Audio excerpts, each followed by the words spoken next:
Pues ahora la doctora Jiménez del General de Valencia nos va a hablar de actualización en infecciones, ¿vale?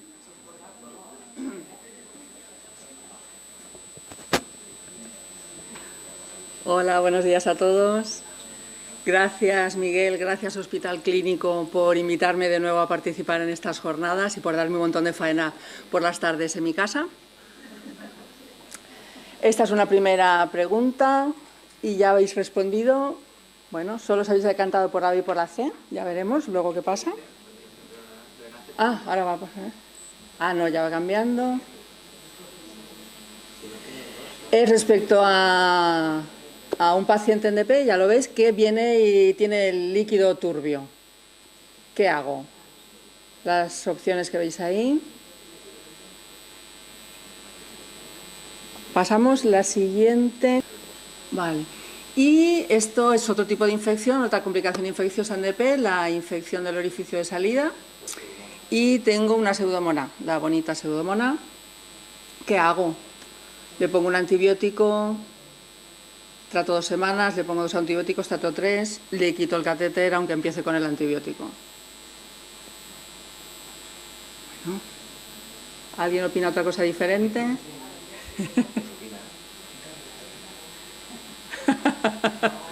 Al principio, espero y al final. ¿Vale? Es el orificio, no es una peritonitis, es el orificio de salida. Esperemos que no. ¿Vale? Paso, chicos, porque más o menos la tendencia está clara. ¿Sí? Bien. Soy Margarita Jiménez, Marga para los amigos, para vosotros Marga, todos. Trabajo en el Hospital General desde hace más de 30 años y desde hace unos 20, casi todo mi tiempo se dedica a la diálisis peritoneal. El tema, como veis, que voy a tratar hoy es complicaciones infecciosas, actualización. Lo que ocurre es que también voy a hablar de algunos conceptos básicos, ¿vale? De cara a que los residentes puedan tener una idea a lo mejor más general. La charla se va a dividir en 4 bloques.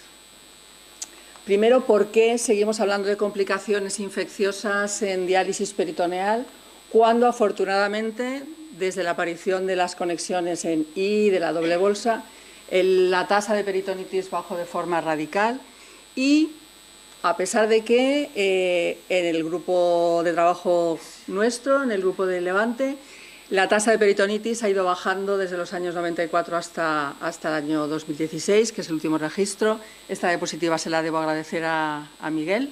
Gracias, Miguel.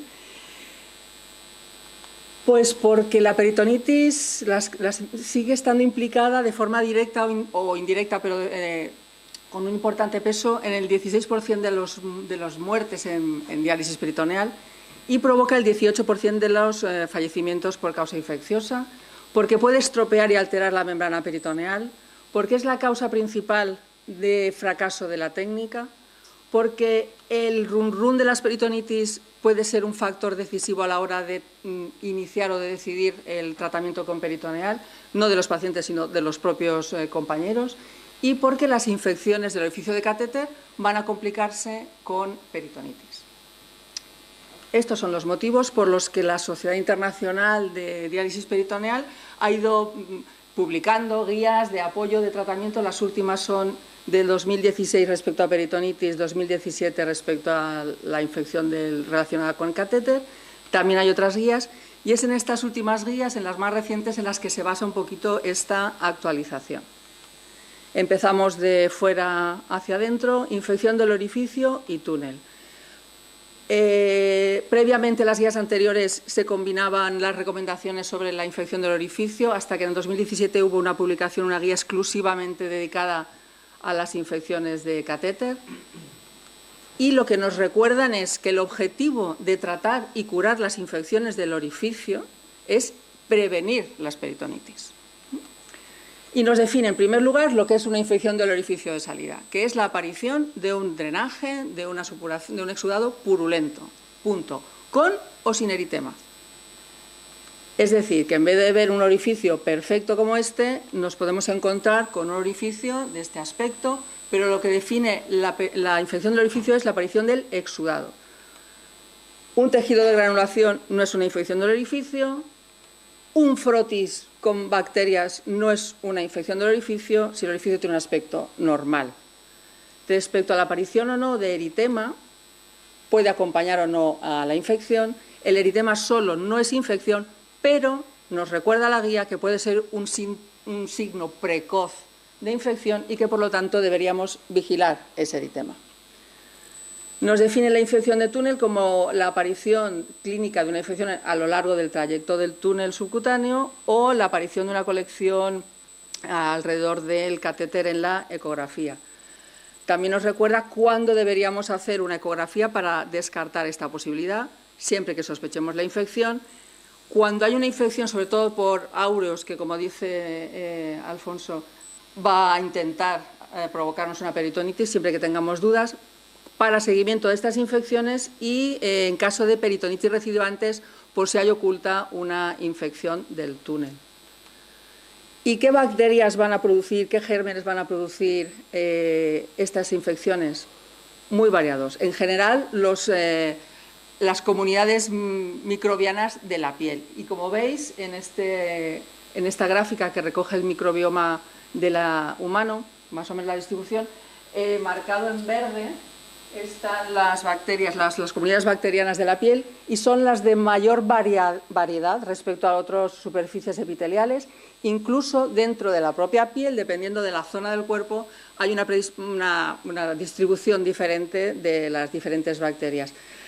Y un puntito que me llamó la atención es que, así como en casi todas las áreas de la piel hay multiplicidad de bacterias, el ombligo está colonizado de forma exclusiva al 100% por Corynebacterium, que era una cosa que me llamó la atención. Pero las bacterias que nos dan miedo y que nos tienen que preocupar a la hora de controlar las infecciones del orificio son nuestras amigas o nuestros amigos, el Staphylococcus aureus y la Pseudomonas aeruginosa. ¿Por qué? Porque son frecuentes, porque son graves y porque tienen una tendencia alta a producir infección del túnel y peritonitis. ¿Qué hacemos cuando tenemos una infección? Procesar la muestra, transportarla en un medio adecuado, Gram, no sirve de mucho, cultivo y antibiograma. Eso sí que va a servir, pero lo vamos a tener tarde. Así que, en cuanto tengamos la infección, hay que tratar. La primera recomendación de la guía es que limpiemos el orificio diariamente, si no se hacía antes así, y que empecemos con un antibiótico oral, que cubra como primera opción la infección por Staphylococcus aureus. En este caso recomienda las pericilinasas resistentes.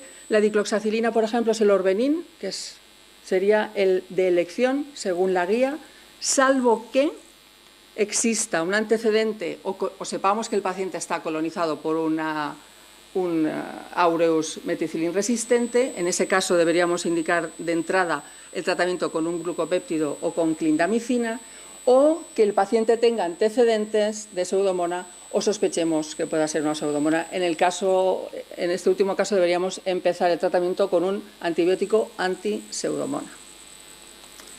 Si ya tenemos el cultivo y es un gran positivo, seguimos con nuestros antibióticos de elección hasta que se cure el orificio, pero el tratamiento mínimo ha de ser igual o superior a 2 semanas.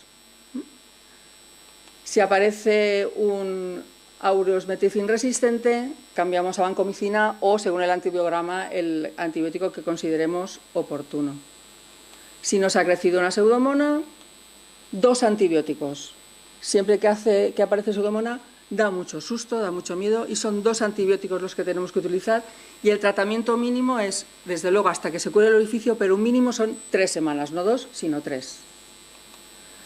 Las opciones que nos ofrece la guía: quinolonas orales, aminoglucósidos, Bejor, Tobra, Yamica, Quegenta y ceftacidima. Respecto a las quinolonas, nunca solas, obviamente. Cuidado que no coincida con sevelamer, que disminuye la absorción, posibilidades de lesión del tendón de Aquiles, y desde hace 3 días hay un aviso de la Agencia Española del Medicamento que nos avisa del riesgo del desarrollo de neurismas y disección aórtica en pacientes con riesgo, incluyendo como pacientes con riesgo pacientes con hipertensión y arteriosclerosis. A ver qué paciente nuestro no tiene hipertensión o arteriosclerosis. Con lo cual, las quinolonas nos van a dar bastante quebradero de cabeza. Cuando es el túnel que está infectado, alargamos el tratamiento 3 semanas. Recomiendan que el seguimiento de la infección se haga con alguna imagen, con fotos, con el móvil, sobre todo si el equipo que sigue la evolución del orificio es diferente, está formado por más de una persona. ¿Cuándo deberíamos quitar el catéter en una infección? Pues siempre que la infección del orificio acompañe a la peritonitis o haya provocado la aparición de una peritonitis. O cuando se trate de una infección de catéter refractaria. Llamamos refractaria a una falta de respuesta después de 3 semanas de tratamiento con un tratamiento adecuado según antibiograma. La reposición del catéter, en el caso de la refractaria, podría ser en el mismo acto quirúrgico de la retirada. Sin embargo, cuando coincide con una peritonitis, la guía recomienda que sea como mínimo 2 semanas después de haber curado definitivamente la peritonitis. Otras opciones antes de rasgarnos las vestiduras y quitar el catéter podrían ser, y no entro aquí, pero hay opciones, el afeitado del manguito o la recolocación del catéter, cambiar el trayecto de salida y originar un orificio de salida nuevo, evitando la zona infectada. En lugar de hacer una conclusión al final, voy a ir recapitulando poco a poco. Esta chica me va a ayudar y respecto al orificio de salida, lo que nos tenemos que dar es que la definición es la aparición de secreción purulenta, que tenemos que cultivar y tenemos que tratar. En primer lugar, pensar que pueda ser un aureus, salvo que hayan antecedentes diferentes, que si hay una pseudomonas son 2 antibióticos, que la duración de tratamiento mínimo ha de ser más de 2 semanas, salvo que aparezca una pseudomonas que son más de 3. Retirar el catéter en caso de aparición o coincidencia con peritonitis, si es refractaria, si hay una sospecha de túnel eco y si hay eritema, vigilar. Pasamos al grueso de las infecciones en peritoneal, las peritonitis. Un repaso rápido. Primarias relacionadas con la técnica, intraluminal en el momento de la conexión, periluminal por avance interno de una infección del orificio de salida. Las secundarias muy poco frecuentes, por paso de bacterias de intestino o por vía hematógena, que son aún mucho más raras. La causa más frecuente, obviamente, es la contaminación intraluminal, si tenemos en cuenta, además, que un paciente con la pauta estándar de 4 recambios diarios realiza 1.460 conexiones al año. Es muy fácil no hacer una conexión perfecta 1.460 veces al año.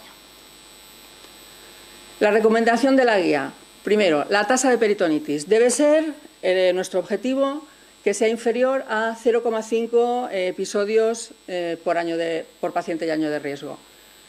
En las guías anteriores era 0,67, cada vez nos estrujan más. Afortunadamente, como habéis visto en la gráfica inicial, el grupo Levante esto lo tiene, vamos, conseguidísimo.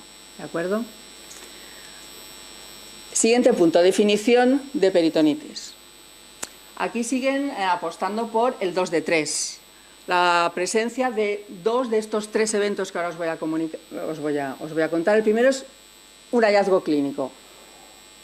O bien dolor, o bien líquido peritoneal, o los dos. ¿Vale? Esto sería uno de los criterios. Un segundo criterio es la aparición de leucocitos en una cifra que se considera patológica en el recuento del líquido, más de 100 leucocitos por microlitro, siempre que más del 50% sean polimorfonucleares. Y el tercer criterio es el crecimiento de un agente patológico, de un microorganismo en el cultivo. Y ahora vamos a explicar cada uno de ellos. Por ejemplo, el dolor.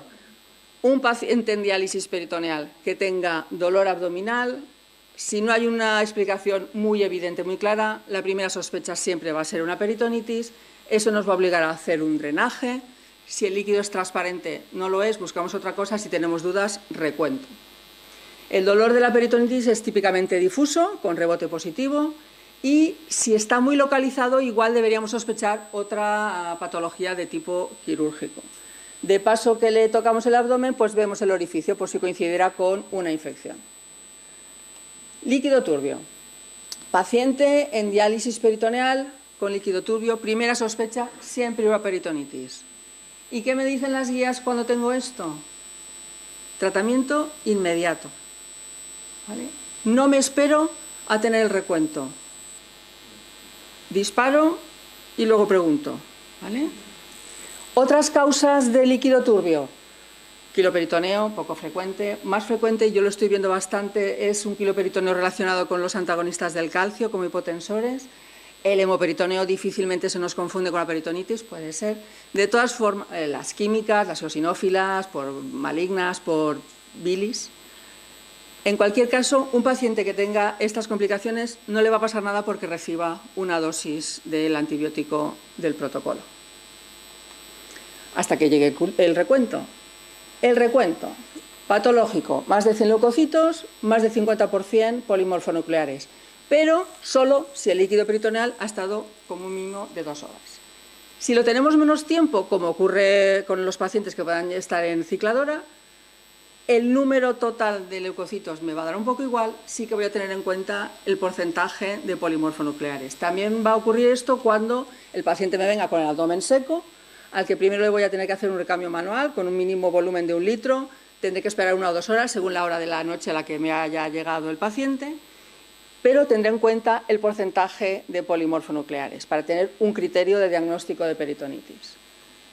Siguiendo con las recomendaciones de la guía, hago un gram, voy a tener gram positivos, mi amiga la pseudomona.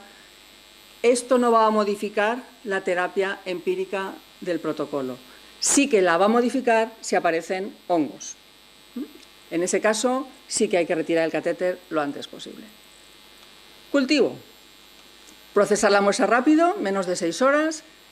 La utilización, la siembra en botellas de hemocultivo. Se puede inocular o sembrar directamente una muestra de todo el dializado, pero lo recomendable es centrifugar un volumen de unos 50 mililitros para obtener un sedimento y sembrar este sedimento. Este procedimiento multiplica por 5 y hasta por 10 el rendimiento del cultivo. También aumenta el rendimiento del cultivo si utilizamos métodos de crecimiento bacteriológico, de detección bacteriológica rápida, como son los BACTEC o los BACT-ALERT. Con esto deberíamos obtener un diagnóstico en menos de 3 días en casi el 75% de los casos. Si obtenemos cultivos negativos, a los 3-5 días deberíamos repetir el cultivo y buscar bacterias de crecimiento más lento. ¿Qué nos recomiendan las guías? ¿Qué nos exigen las guías? Que el porcentaje de cultivos negativos en nuestra unidad sea menor al 15%. Esto también ha cambiado respecto a las guías anteriores, que solo nos exigían que fueran negativos menos de un 20%. Respecto a otras técnicas más novedosas de diagnóstico precoz o de infección, la guía, que es de 2016, os recuerdo, y tampoco ha habido mucho más avance, no recomienda ninguna otra técnica de diagnóstico de peritonitis. Selección empírica de antibióticos. He decidido tratar a mi paciente. Lo primero, rapidez. Lo segundo, cubrir gram positivos y gram negativos. ¿Con qué? Recomendaciones. Para los gram positivos, vancomicina o cefalosporinas de primera generación. Para los gram negativos, cefalosporinas de tercera, ceftazidima o aminoglucósidos. ¿Qué nos dice la revisión de Cochrane? Que no hay ninguna pauta empírica superior a otra, a priori. Pero sí que las pautas basadas en glucopéptidos ofrecen o reflejan una mayor tasa de curación completa, aunque no hay diferencias en otros puntos como la recidivia o la retirada del catéter o la tasa de fallo primario. Otro estudio, otro metaanálisis que repasa 64 estudios sobre tratamiento con peritonitis, sí que encuentra una diferencia y recomienda o sale como ganadora la pauta que unifica, o sea, que aplica un glucopéptido, vancomicina o ceftazidima para los gram negativos. Lo que sí recomiendan todas las guías es que cada unidad debe ser consciente de las resistencias y de las sensibilidades de la flora de su área y que las pautas empíricas estén de acuerdo con estos perfiles de resistencia. Esta es una lista de las dosis de antibiótico. Perdonad, pero estoy como precatarrada. La tenéis disponible, no la vamos a leer. Sí que comentarios. Estas dosis están basadas en experiencias, no en estudios de farmacocinética. Que no hay diferencia entre administrarlas de forma continua o de forma intermitente y que no es necesario modificar la dosis si existe función renal residual. Esto es un cambio respecto a las guías anteriores. Sobre los antibióticos más utilizados, los aminoglucósidos, mejor dosis única diaria, evitar tratamientos prolongados para evitar toxicidades, vancomicina cada 3 o 5 días y controlar con niveles, que mantengamos unos niveles superiores a los 15 nanogramos mililitro. Y la ceftazidima, seguir manteniendo estas dosis de 1 o 1,5 gramos al día. Pero hacen un comentario sobre un estudio que sí que es farmacocinético, aunque no en pacientes en diálisis peritoneal, pero no con peritonitis, y en los que sí que encuentran que estas dosis van a ser insuficientes para alcanzar los niveles necesarios, eficaces a nivel peritoneal, y recomiendan que debería administrarse una dosis de carga de 3 gramos y una dosis de mantenimiento entre 1 y 2 gramos diarios o 2 gramos cada 48 horas. Ahí está. Obviamente la vía es la intraperitoneal de preferencia, salvo que el paciente presente un cuadro séptico que a lo mejor nos obligaría a utilizar una combinación peritoneo intravenosa, salvo que usemos quinolonas, que son orales. ¿Qué pasa después de haber iniciado el tratamiento? Pues que a las 48 o 72 horas el paciente tiene una clara mejoría. Y si no ocurre esto, pues algo no se nos está escapando. Repito recuento, repito cultivo. Como ya tengo el cultivo, ajusto, y esto es una recomendación, no una sugerencia, ajusto el antibiótico al antibiograma. Intento reducir el espectro del antibiótico. Intento ajustar un antibiótico de menor espectro que sea eficaz. Esto deberíamos hacerlo. Si tenemos un gran positivo, los más frecuentes, los coagulasa negativos, sobre todo epidermidis, el foco suele ser la contaminación intraluminal, tratamiento 2 semanas, bien cefalosporinas de primera o vancomicina, controlar niveles y que el CMI, aunque nos lo den como sensible, sea menor o igual a 1,5 para alcanzar efectividad peritoneal. La complicación más temida de los epidermidis y de los coagulasa negativos en general es la tendencia a la formación de biofilm, a quedarse pegadito dentro de lo que es el catéter, lo que va a provocar recidivas y lo que nos va a conducir a una retirada del catéter, pero pueden haber opciones que nos puedan ayudar a rescatar esos catéteres. Este artículo utiliza, además de asociar una semana con rifampicina para evitar la formación de biofilm, una vez resuelta la peritonitis, sella el catéter con uroquinasa durante unas horas, un tiempo. La guía no lo recomienda, pero lo comenta. Y este artículo, que es posterior, porque es de 2017, es posterior a la guía, en la que sí que rescatan 2 catéteres con peritonitis recidivantes, una por epidermidis y otra por coli, con sellados de antibióticos del catéter después de haber resuelto la peritonitis. Puede ser una opción y sobre todo lo defienden porque en catéteres centrales para hemodiálisis sí que ha demostrado que puede ser útil. Otro artículo publicado en el 2015, esta vez en España, utilizando sellado con daptomicina después de tratar una peritonitis recidivante por epidermidis. Puede ser una opción antes de tener que retirar el catéter. El otro gran positivo que da mucho miedo, el aureus, suele ser contaminación por infección de un orificio de salida, también puede ser por contaminación intraluminal. Aquí alargamos el tratamiento 3 semanas, antibióticos según antibiograma, cefalosporinas de primera, vancoteico, daptomicina. Y sí que recomiendan o nos recuerdan esta revisión de nuestros amigos de Hong Kong, que después de revisar 245 casos de peritonitis por Staphylococcus aureus, que parecen una cantidad razonable para sacar conclusiones, Recomienda la utilización de rifampicina durante 5 o 7 días para reducir también las recidivas.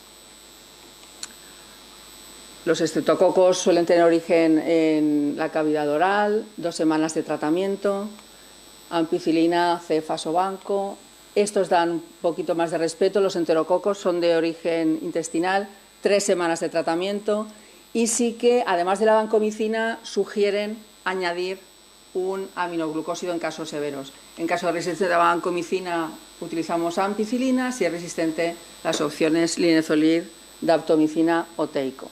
Como veis, todos estos tratamientos de seguimiento son sugerencias, no son recomendaciones. Otro gran positivo, el del ombligo, 3 semanas, aunque parecía tonto, en vez de 2 semanas se alarga a 3. Y si tenemos gran negativos, las pseudomonas en general, la aeruginosa en particular, 2 antibióticos y 3 semanas. Como además sí que suelen relacionarse con infecciones previas del orificio de salida, que sea en la puerta de entrada, aquí sí que hay que planificar la retirada del catéter si esto es lo que ha ocurrido. Otros gram negativos, el origen por infección de orificio, transvisceral, por contaminación, también 3 semanas. Y aunque sugieren que se utilice solo un antibiótico, sí que recomiendan o comentan que la asociación de un segundo antibiótico puede disminuir el número de recidivas. Y hay otro gram negativo que a Carmina le daba mucho miedo en los últimos registros, que es la estenotrofomona, y sí que da miedo porque es sensible a muy pocos antibióticos. Ojo con ella. Si en lugar de una bacteria tenemos muchas, pues si son gram negativas, ojo, habitualmente hay que contar con el cirujano y evaluar una posible complicación quirúrgica abdominal. Son bacterias intestinales, 3 semanas de tratamiento, metronidazol, banco y para cubrir gram negativos aminoglucósido o ceftazidima. Si durante el proceso quirúrgico que haya condicionado esta peritonitis retiramos el catéter, deberíamos mantener el tratamiento intravenoso 3 semanas. Si la polimicrobiana es gram positiva, suele tener una buena evolución. A pesar de todo, se mantiene el tratamiento 3 semanas.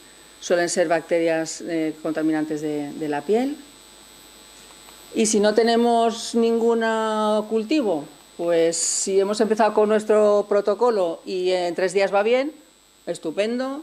Recomiendan retirar la cobertura de los gram negativos, mantenemos la cobertura gram positiva porque lo más probable es que sean microorganismos gram positivos. Y si no va bien al 3er día, reevaluar, buscar bacterias de crecimiento lento, de crecimiento diferente como las micobacterias, y si al 5.º día no va bien, refractaria, retirada de catéter. Afortunadamente menos frecuentes las fúngicas, retirada inmediata del catéter, y antifúngicos 2 semanas. La pauta clásica sigue siendo la recomendada por la guía, anfotericina B y flucitosina, aunque hay otros antifúngicos, y el tratamiento debe mantenerse incluso después de retirar el catéter.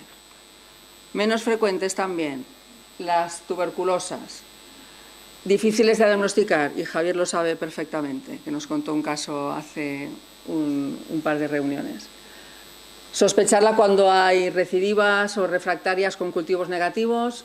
Los datos de diagnóstico rápido no los tenemos porque la tinción con Ziel-Nielsen no suele dar resultados. El cultivo de Lobestein es muy lento. Inicialmente también hay más porcentaje de polimorfonucleares, el predominio de los linfocitos es tardío y a veces la determinación de la PCR específica puede dar falsos positivos, con lo cual para el diagnóstico muchas veces hay que recurrir a la laparoscopia y la biopsia. El tratamiento es con 4 fármacos antituberculosos. Menos frecuente las micobacterias no tuberculosas, tampoco frecuentes que no hay ni pauta ni recomendaciones en cuanto a tratamiento ni duración del tratamiento. Recordar rápidamente conceptos básicos de lo que son peritonitis recurrente, recidiva o recaída repetida y refractaria. Probablemente mis compañeros de mi edad lo saben, los residentes a lo mejor no. ¿Cuándo llamamos una peritonitis recurrente? Cuando, después de haber curado una peritonitis, antes de un mes, aparece otra peritonitis, pero con una bacteria diferente. Eso es recurrente. Teóricamente, un paciente un poco cuidadoso. Tiene una peritonitis con un bicho y en menos de un mes tiene otra, con bicho diferente. Recidiva o recaída. Tengo una peritonitis, la curo, pero antes de que acabe el mes tengo una peritonitis con la misma bacteria o con un cultivo negativo. Eso es una recidiva. Aquí no tiene la culpa el paciente, aquí la culpa la tengo yo que no lo he tratado bien, o que me he despistado, o que la bacteria es muy cabrona y ha hecho biofilm. ¿De acuerdo? Repetida. Misma bacteria, pero más tarde de un mes después de haber curado la primera peritonitis. Son situaciones que se repiten, a lo mejor fallos de la técnica, algo pasa ahí, pero no es una recidiva, no es una misma contaminación que no he curado, es una contaminación diferente. ¿Cuándo hablo de refractaria? Cuando después de 5 días de un antibiótico adecuado según antibiograma, sigo teniendo el líquido turbio y el paciente no está bien. Relacionada con el catéter, obviamente, si tengo a la vez una infección del orificio de salida. ¿Y qué me recomienda la guía? Pues que si tengo una peritonitis refractaria, tengo que quitar el catéter, y si tengo de los otros 3 tipos, o recurrente, o recidiva, o repetida, tendría que valorar y pensar realmente en la balanza si rescato el catéter como pueda o si realmente lo tengo que retirar. Recuerdo rápido, cuando quito los catéteres, refractaria, tanto infección de orificio como peritonitis, la fúngica siempre, las recidivas, la guía recomienda retirarlos y en caso de repetición, micobacterias o las polimicrobianas, valorar.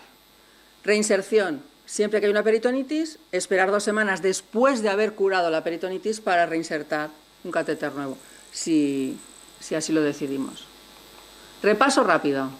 Diagnóstico 2 de 3, clínica, recuento y cultivo, pero si tengo un líquido turbio, empiezo el tratamiento. Y el recuento, más de 100, pero lo importante, porcentaje de polimorfonucleares y sobre todo depende del tiempo de permanencia del líquido en el abdomen. Tratamiento precoz, cubrir positivos y negativos. La duración del tratamiento suele ser 3 semanas, solo nos han quedado 2 semanas para los gram negativos más tontorrones, los demás todos recomiendan 3 semanas de antibioterapia. Y la retirada del catéter, pues cuando tengamos una fúngica, refractaria, recidiva, y en las demás valorar. Último punto. Sé cómo tratar esto, pero no quiero llegar a tener que tratar esto. ¿Cómo lo prevengo? Lo primero que nos recomiendan las guías es monitorizar tanto las infecciones de orificios, a registrarlas, tener un índice, una tasa de incidencia de infecciones. En el caso de la infección del orificio de salida y del túnel no hay ninguna recomendación respecto a la tasa, sí en las peritonitis. Las peritonitis se deben monitorizar al menos una vez al año. Recomiendan que se refleje de la forma número de episodios por paciente y año. Recomendaban 0,5, que equivaldría a un episodio cada 24 meses. Y que además de monitorizar o de controlar la tasa de infección global, deberíamos monitorizar la tasa de cada bacteria en concreto, de cada organismo. Y también tener, pues además, un porcentaje, por ejemplo, el porcentaje de pacientes libres de peritonitis. Respecto a prevención, centrándonos en el catéter. Recomendación 1A, fácil de hacer, profilaxis inmediatamente antes de la colocación del catéter. Creo que lo hacemos todos. La elección del antibiótico ya depende de cada centro. No tiene un efecto sobre la prevención de la infección del catéter, pero sí disminuye el número de peritonitis precoces. No hay ninguna recomendación porque no hay ninguna diferencia respecto a prevenir peritonitis e infecciones respecto a la forma de colocación del catéter o al tipo de catéter. Métodos de conexión. Obviamente, no hay discusión, los métodos de conexión del flux, o sea, del lavado antes de la infusión. Respecto a las soluciones de diálisis, aquí viene a lo mejor relacionado con el comentario de la sesión anterior. La guía no recomienda ningún tipo de líquido para prevenir peritonitis. Estamos hablando de prevenir peritonitis. En el primer estudio del Balance sí que parecía que había una menor incidencia de peritonitis en el grupo de biocompatibles, pero un metaanálisis posterior, que recoge 6 ensayos controlados aleatorios, no ve diferencia en cuanto a la prevención o la aparición de peritonitis en pacientes que usan líquidos biocompatibles con los que usan líquidos que llamamos convencionales. Por lo tanto, no recomienda la elección de un líquido de diálisis peritoneal desde el punto de vista de prevenir las infecciones. Sí que hace mucho hincapié en lo importante que es el entrenamiento de los pacientes. De hecho, nos recomiendan asimismo una guía de entrenamiento que publicó la Sociedad Internacional, y que la enfermería que entrene sea cualificada y que tenga experiencia.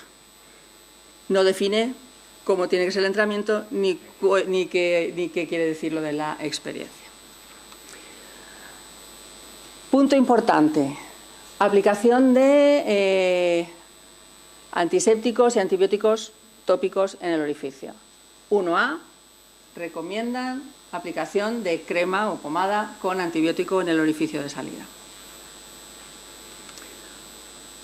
La primera que recomiendan es la mupirocina, y la aplicación de mupirocina en el orificio de salida ha demostrado que disminuye el riesgo de infección del orificio de salida por Staphylococcus aureus en un 72%. Pero en este metaanálisis incluyen también metaanálisis de pacientes que utilizan la mupirocina nasal, no en el orificio. ¿Vale?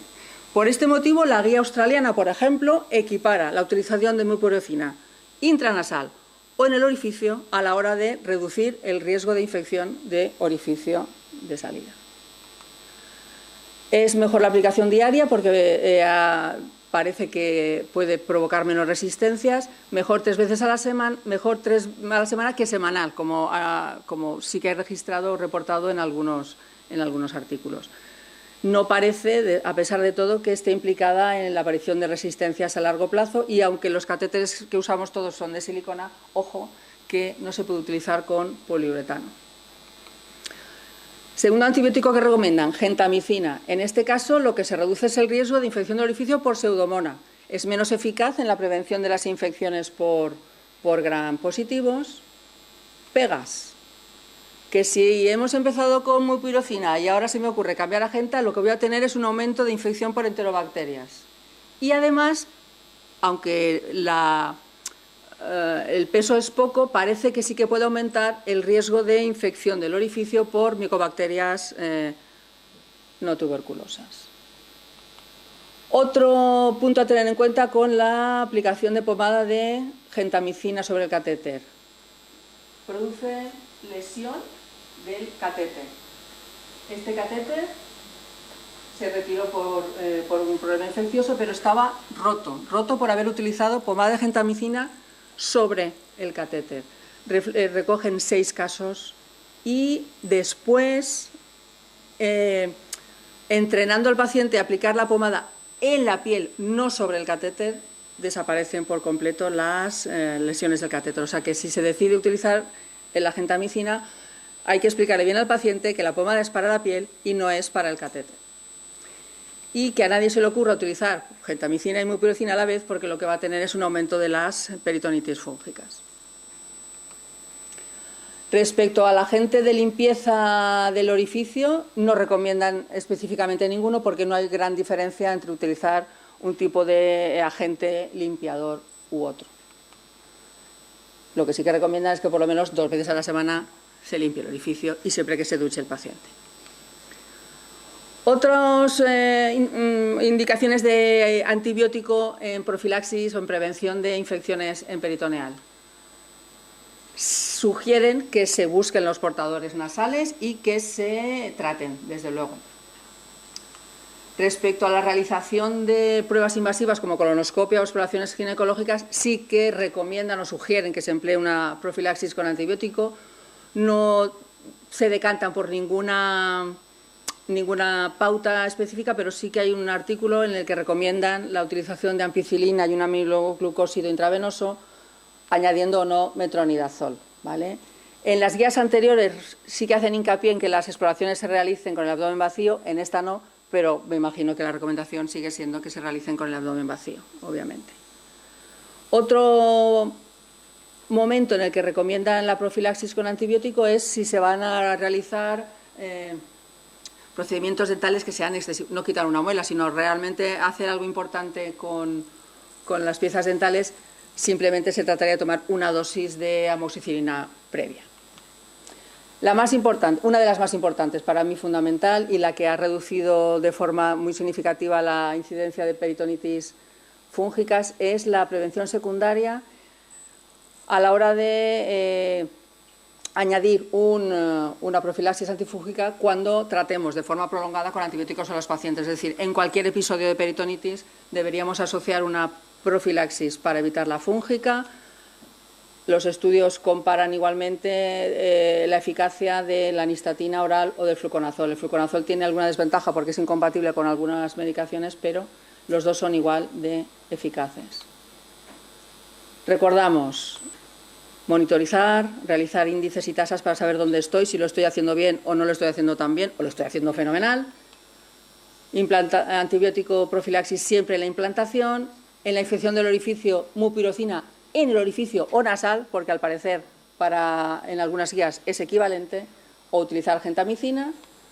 En los portadores nasales, sí o sí, profilaxis con mupirocina. En las endoscopias, en las exploraciones ginecológicas y en los procedimientos dentales, no está de más. Y siempre profilaxis para peritonitis fúngica cuando demos tandas prolongadas e intensivas de antibioterapia, por ejemplo en las peritonitis. Si después de todo esto las piezas del puzzle no se encajan, pues siempre tenéis la ayuda del equipo del Grupo de Levante, que por supuesto todos estamos dispuestos a compartir información, soluciones y charretas.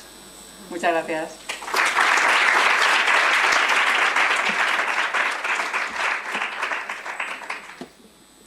Dime. Como no puede ser de otra manera. Primero, felicitarte porque no se puede ser más didáctico. Yo, si fuera residente, te robaría la presentación. Y luego, sobre la prevención, comentar una cosa que yo creo que es muy importante. Y es que hay que saber que la pseudomona crece en el agua, crece en el agua mineral y crece hasta en la iodopovidona. Entonces, es muy importante hacer un breaking completamente adecuado. Es decir, el enfermo, una vez puesto el catéter, debe de estar 4 semanas sin ducharse, hay que lavarse por partes y con una limpieza muy correcta semanal del orificio de salida, y después ya cuando el tejido epitelial ya ha crecido y hay una cicatrización, ya se puede llevar a la parte. Pero es muy importante porque hay un estudio, y hace muchos años, nosotros también lo pusimos en práctica, y era que se encontraban con una incidencia de orificios de salida infectados por pseudomonas muy elevado. Entonces, el estudio creo que era americano. Entonces quitaron, a partir de entonces, hicieron esto del breaking y disminuyó en un 80% lo menos la infección por orificios de salida por pseudomonas, cosa que nosotros también demostramos. Luego esto es muy importante, porque el agua, nosotros cuando lo leímos esto, hacíamos que el enfermo nos trajera agua de su casa, de la ducha, la poníamos a cultivo y crecían pseudomonas, pero a base de vía. A ver, las pseudomonas no las bebemos todos los días. Pero hay que saberlo porque... Si te la bebes no pasa nada. Otra cosa es que... reciente, claro, si va ahí sí que lo infecta. no te lo pones en vena. El orificio es una superficie friable. Entonces la pseudomona está ahí. De hecho, por eso el entrenamiento también es muy importante. Recordar a los pacientes que las alcachofas de las duchas las revisen, las desinfecten de forma periódica. Pues lo hará quien lo hará. Es así, pero las del inicio. Nosotros también recomendamos al paciente las 4 primeras semanas lavarse en plan abuela con palangana, sí. ¿Y los apósitos impermeables para que se puedan duchar? Sí, pero eso después lo dices para que se usen, pero en el inicio de esto, el depósito impermeable sí lo es. El impermeable lo es, efectivamente, si llevas mucho cuidado. Si según cómo te frotes, pues eso se va a desprender y el agua va a entrar ahí. Eso es cierto. Luego, por ejemplo, por no alargar la presentación, el grupo australiano neozelandés hizo un estudio sobre en qué medida seguían las guías los centros de diálisis peritoneal. Entonces, respecto a la profilaxis antibiótica a la hora de colocar el catéter, la mayoría, eran muy pocos los que no lo hacían. En cuanto al orificio, pomadas usaban dos, uno se usaba en la nariz. Quiero decir, la recomendación esta de peso, que es 1A, pues es 1A. Lo que pasa es que a mí me da un poco de reparo pringar el orificio con la pomada. No sé lo que hacéis vosotros, realmente. ¿Por? Yo uso la profilaxis nasal. En el orificio no uso pomada. Claro, pero la profilaxis nasal es porque previamente He hecho sí, son portadores. sí. Claro, los portadores, cuando son portadores crónicos. Tú le das mupirocina, a la vuelta le vuelves a ver y ha desaparecido. No, yo la mantengo, la mantengo. Pero al cabo de los 2 meses más vuelven a ser. La mantengo. Aunque se negativice, la mantengo. Que preguntabas qué hacemos y nosotros en Alicante hacemos justo lo contrario. O sea, no nos preocupa el nasal y lo ponemos local. Yo no sé si tengo razón o no, pero mi idea cuando me planteé qué hacer con esto, lo primero que no tenemos ningún problema con los áureos, que eso es una cosa fundamental a la hora de ver que más pseudomonas. si tuviéramos un problema pondría nasal, pondría en todos los sitios, lógicamente, ¿no? Pero primero no tenemos un problema clínico. Y luego a la hora de razonar, que es un razonamiento muy sencillito, tú estás tratando un áureus perinasal, que cuando dejes de poner la pomada va a volver a colonizar la zona, en un paciente que tiene el áureus en los mismos pulpejos de los dedos con los que va a tocar el catéter y que además se pone el intercambio con una mascarilla. En ese momento es como si tú al cirujano le dijeras que se pusiera mupirocina para ir a operar y tiene la mascarilla puesta, ¿no? Y luego además los estudios que ven la efectividad de la mupirocina a nivel nasal lo que cuentan es que baja las infecciones de orificio, pero en ningún caso las peritonitis relacionadas con áureos. Si bajan las cosas, no sé, yo lo del nasal siempre me ha parecido un poco dudoso, aunque las guías son las que tú dices y tienes toda razón, claro. Ajá. ¿Y a raíz de la infección de un orificio por pseudomonas no curas o eliminas la No, las infecciones con orificio por pseudomona, que son dificilísimas de quitar, dan problemas. Después de haber resuelto la infección, que al final lo consigues, afortunadamente no he tenido ninguna infección, ninguna peritonitis por pseudomona a partir de un orificio ni sin orificio.